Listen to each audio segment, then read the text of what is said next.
Bem, nós vamos dar continuidade à questão das doutrinas básicas, fundamentais do cristianismo. Hoje nós vamos ver as bênçãos da adoção.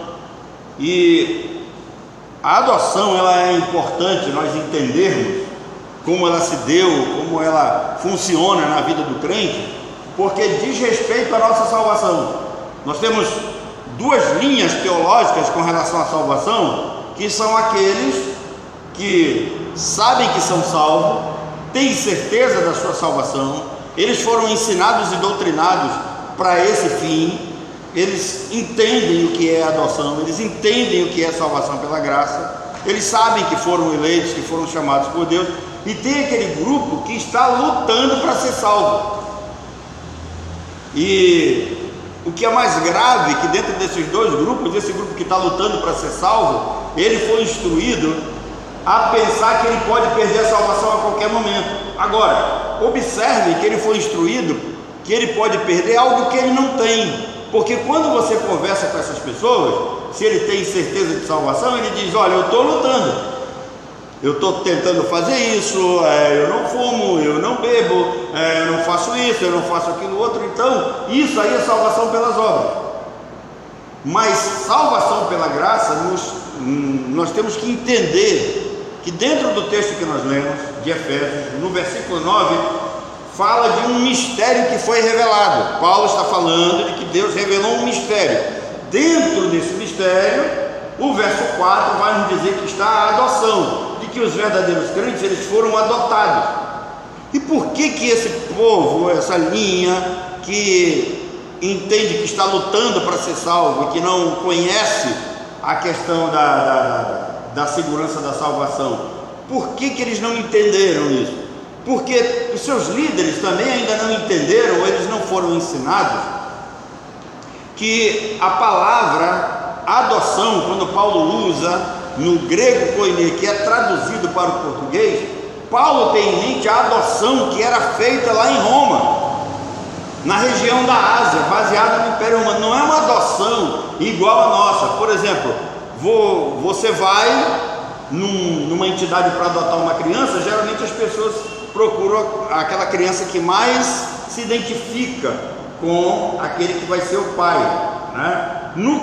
E você pode rejeitar esse filho a qualquer momento. No caso da adoção que era feita na Ásia, baseado principalmente no Império Romano, quando havia uma adoção, o pai não poderia voltar atrás. Mesmo que ele descobrisse algum problema no filho depois, ele não poderia devolver, ele não poderia rejeitar esse filho. Interessante que dentro da paternidade romana, o pai biológico, ele poderia até rejeitar o filho, usar como escravo, vender como escravo, o filho biológico, o adotado não. Interessante isso.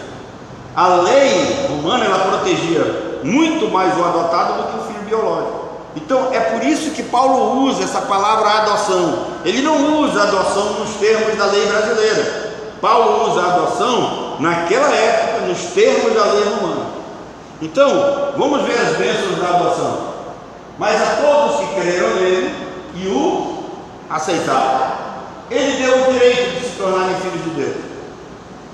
Estes não nasceram segundo a ordem natural, nem como resultado da paixão ou da vontade humana, mas nasceram da vontade de Deus.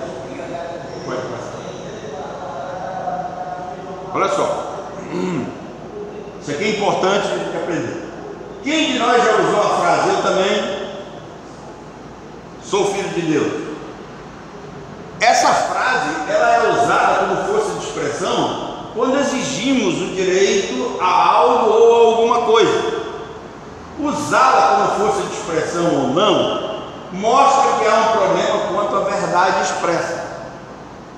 Quando a pessoa usa assim: eu também sou filho de Deus, aqui cabe uma interrogação: realmente é filho de Deus? O que significa ser filho de Deus? Isso porque não há base bíblica para afirmar que todos os homens são filhos de Deus.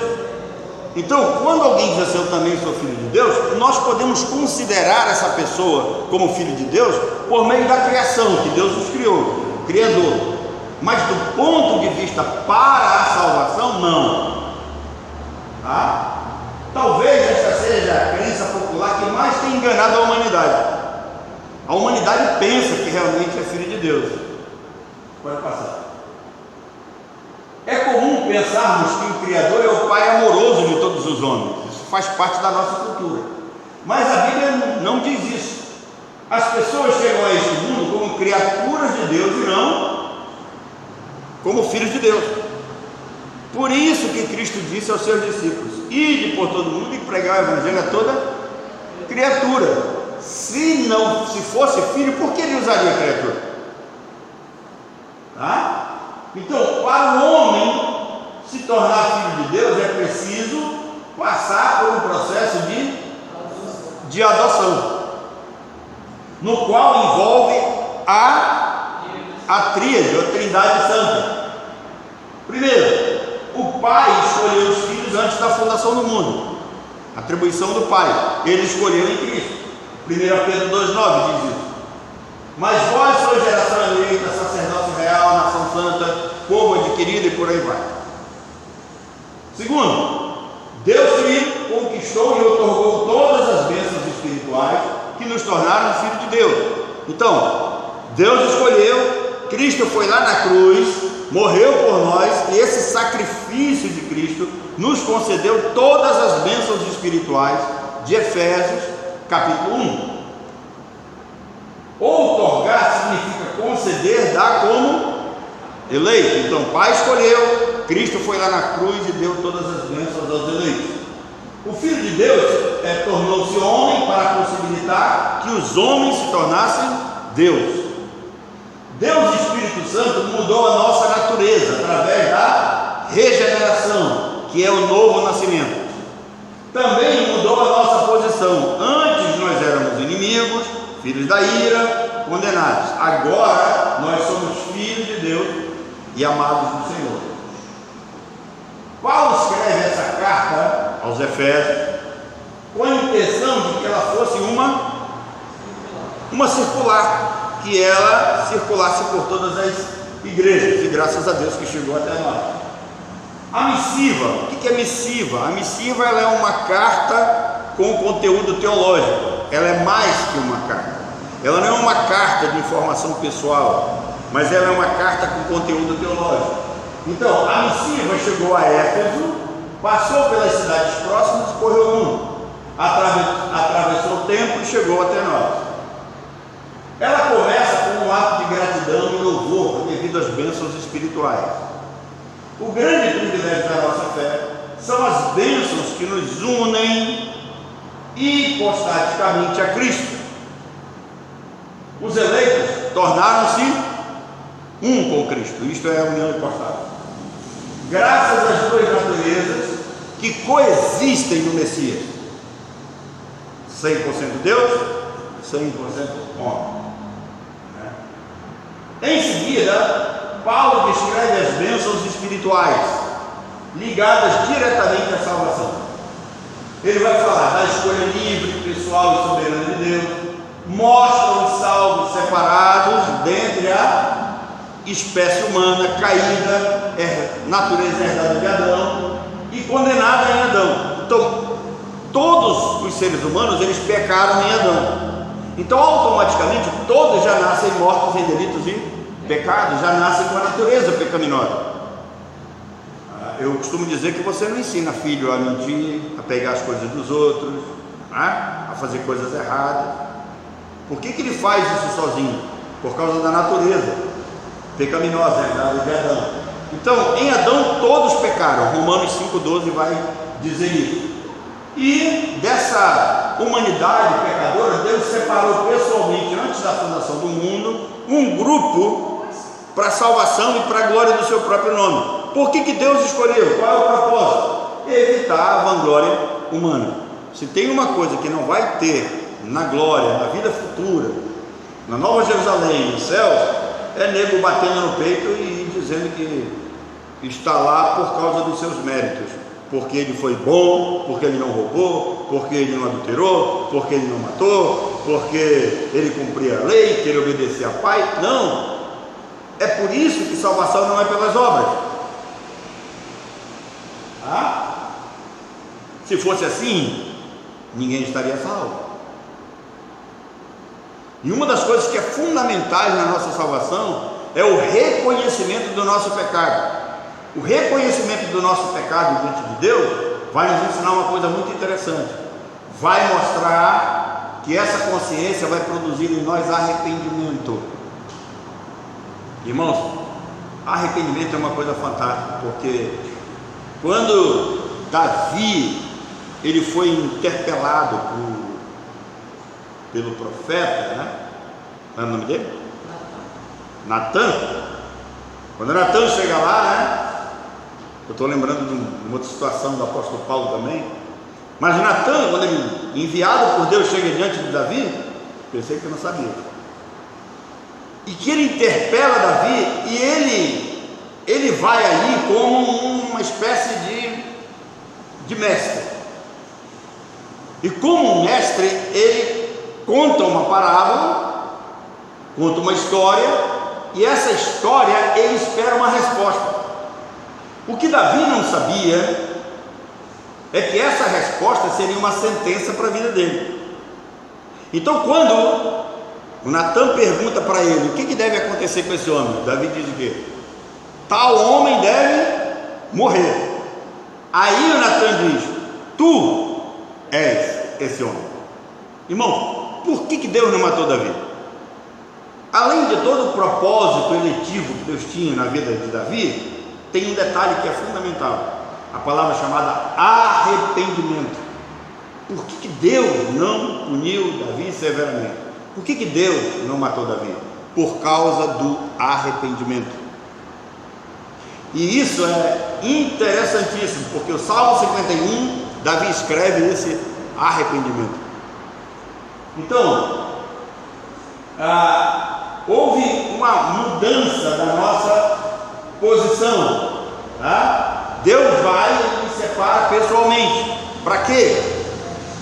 Nós estamos vindo a esse mundo como criaturas condenadas, caídas em Adão, mas com uma eleição sobre nós, da qual Deus nos vai proteger até o dia em que vai chegar o momento do nosso reconhecimento do pecado, do arrependimento, em que Deus vai aplicar os benefícios da cruz do Calvário nas nossas vidas.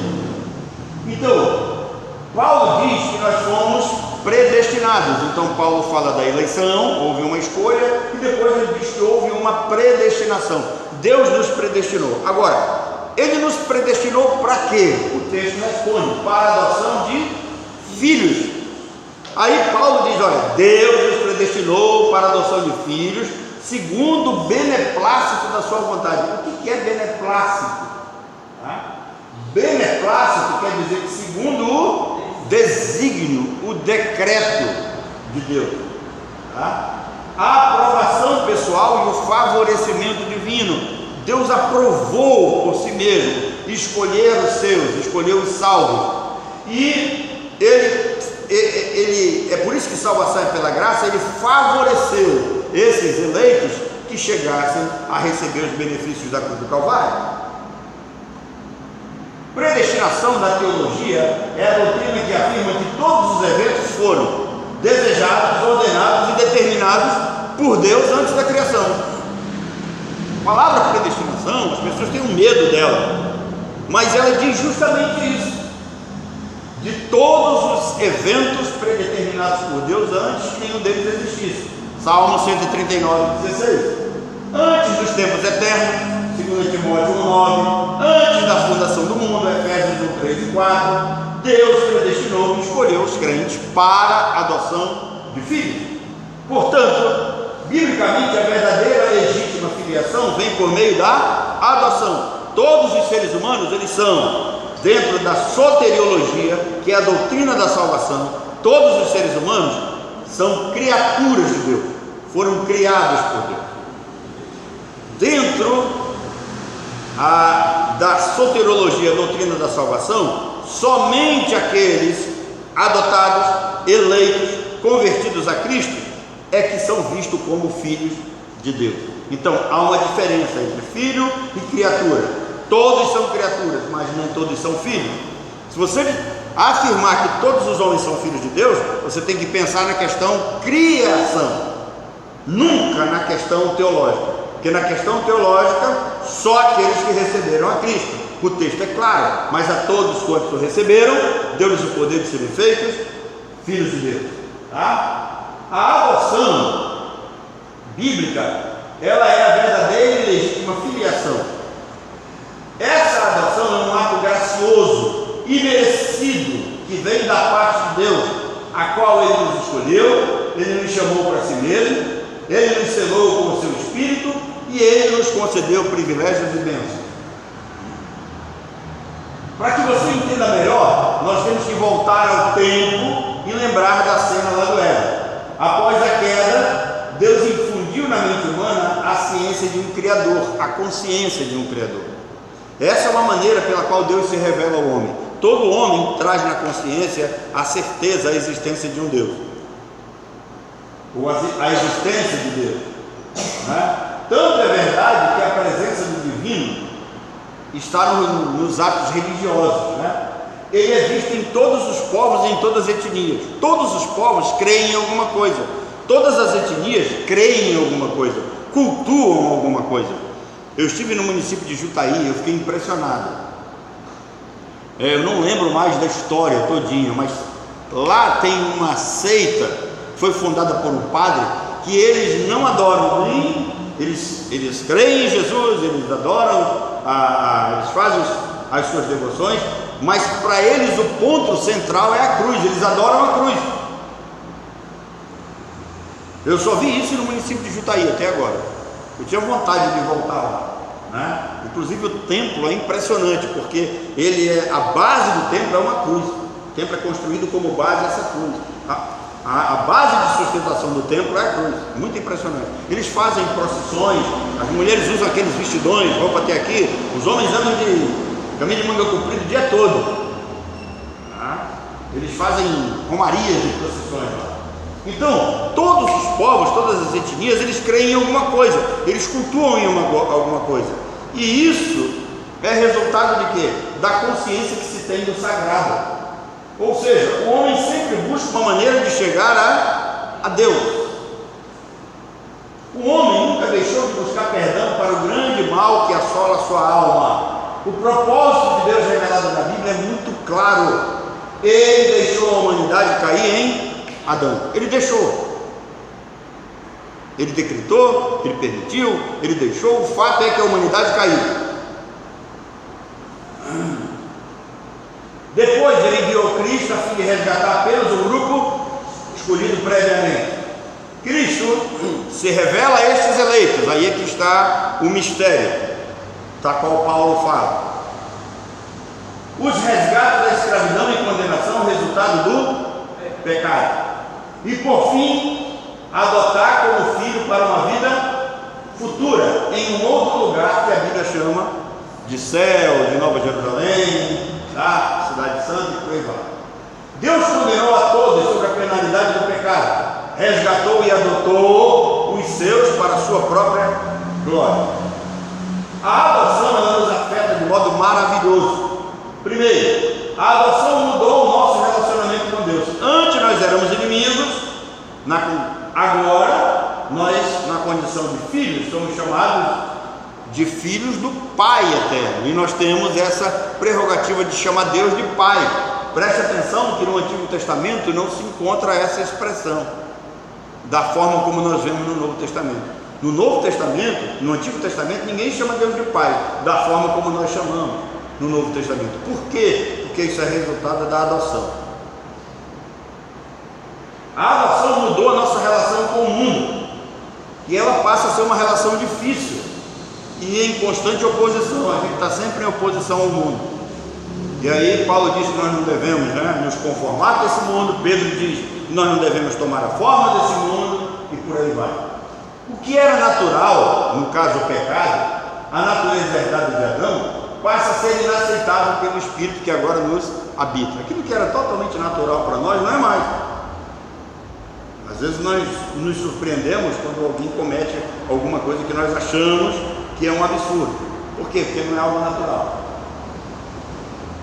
Isso gera uma luta contra o pecado. Nós vivemos agora para agradar a Deus e mortificar a carne. A adoção nos faz viver um mundo sem que o mundo viva em nós. Nós não somos mais desse mundo. Jesus disse isso com todas as letras. A adoção nos deu o poder de sermos filhos de Deus, e como filhos e herdeiros dos bens espirituais. Observe, as bênçãos espirituais da qual Paulo fala em Efésios 1:3 são bênçãos espirituais mesmo. Ali não tem nada a ver com bênção material, não, como usa o pessoal da Universal, da Internacional da Graça, da Mundial. Tem nada a ver ali são bênçãos espirituais ligadas à soteriologia, a doutrina da salvação. Não é bem, não é riqueza, não é prosperidade, é prosperidade espiritual, não prosperidade material. Então, a adoção nos deu o poder de sermos filhos de Deus, e como filhos e herdeiros dos bens espirituais, fomos transformados à semelhança de Cristo. Agora temos a imagem do Filho de Deus. Esta é a razão de estarmos aqui no templo. Agora, templo nós temos que entender, porque os desigrejados sempre criticam a questão de estar no templo, debaixo de uma liderança. Só que tem um detalhe: quando Deus chamou Moisés para Moisés fazer um altar do Senhor, esse altar ele tinha que ser de pedra. E Moisés, qualquer dia desse eu vou pregar sobre esse assunto aqui para vocês. Negócio interessante. Moisés constrói o altar e Deus diz para ele: agora no lado esquerdo do altar você faz um lugar específico para botar fogo. E aí o Antigo Testamento vai dizer que a chama deveria arder continuamente. Quando o profeta Isaías vai falar da igreja no futuro, ele diz que Deus tiraria o coração de pedra e colocaria um coração de carne. Ele está se referindo a um altar. Todos nós temos um altar dentro de nós. Por que a Bíblia nos chama de templo do Espírito Santo? Porque há um altar. E onde é que está o altar dentro de nós? O nosso coração. Como é que isso é visto? Quando Jesus está na direção de Emaús, ele para na aldeia, tem 2 discípulos lá, e Jesus começa a falar das Escrituras para ele. E quando eles depois vão conversar entre eles, e inicia uma discussão: é Jesus ou não é, tal. Aí um diz assim: porventura não nos ardia o coração quando ele falava das Escrituras? Então, porventura a palavra não queimava no nosso altar. Esse altar deve queimar continuamente. Então, por isso que nós nos reunimos nesse local. Por que esse local aqui não pode ser feito para um local de evento? Por que eu não posso alugar para um aniversário isso aqui dentro? Porque isso aqui é um templo, foi feito para adoração. Existe um altar aqui. Existem altares que aqui estão. E aí, lembra da música? Eu encontrei teus altares, Senhor Deus meu e Rei meu. Não conhece a música? Precisa se converter. Fomos transformados então à semelhança de Cristo, né? Essa é a razão de nós estarmos aqui. Passa. Aqui recebemos conforto e amor divino, que quem está em casa não recebe. Aqui aprendemos que Deus nos amou primeiro, que a nossa salvação e filiação é por meio da graça divina. Aqui nós exaltamos e glorificamos o Senhor. Aqui rendemos toda a nossa gratidão por ser escolhido e adotado na família de Deus. Esta é a razão da nossa fé. Nela nos alegramos e deleitamos por ter e por poder chamar Deus de Pai. Como eu lhes disse no início, a expressão "eu também sou filho de Deus" só pode ser usada, segundo a Bíblia, por aqueles que foram adotados em amor e graça. Eu quero concluir com o pensamento de Paulo, que eu citei para vocês no início, escrevendo aos Romanos sobre adoção. Ser adotado na cultura romana era algo especial. Significava ser definitivamente o quê? Escolhido e amado. O filho adotado não seria jamais o quê? Substituído, rejeitado ou um pai romano adotava uma criança, isso era algo muito sério. Ele não poderia ser substituído, ele não poderia ser rejeitado, ele não poderia ser abandonado, de maneira nenhuma. Era o filho do coração. Um filho biológico poderia ser rejeitado e abandonado, o adotado não. Adotado era o filho da escolha, o filho do coração. O pai romano não tinha como voltar atrás. O filho adotado era para sempre. Isso faz toda a diferença na nossa salvação. Os pentecostais, arminianos, que acreditam na perda da salvação, eles desconhecem a profundidade da graça salvífica na doutrina da adoção. Eles nunca entenderam a doutrina da adoção. Por quê? Porque eles têm adoção como na lei brasileira. O cara pode rejeitar, mandar embora, dar para uma outra pessoa a hora que ele quiser. Ele vai no cartório e faz uma transferência. Na lei romana, não. Na maneira como Paulo tinha em mente, não. Na maneira como a Bíblia descreve, não. O eleito é para sempre, o adotado é para sempre. Deus não rejeita. Deus jamais voltará atrás para rejeitar. É a força da cultura romana e daqueles irmãos que estavam inseridos, que conheciam tão bem como funcionava a adoção.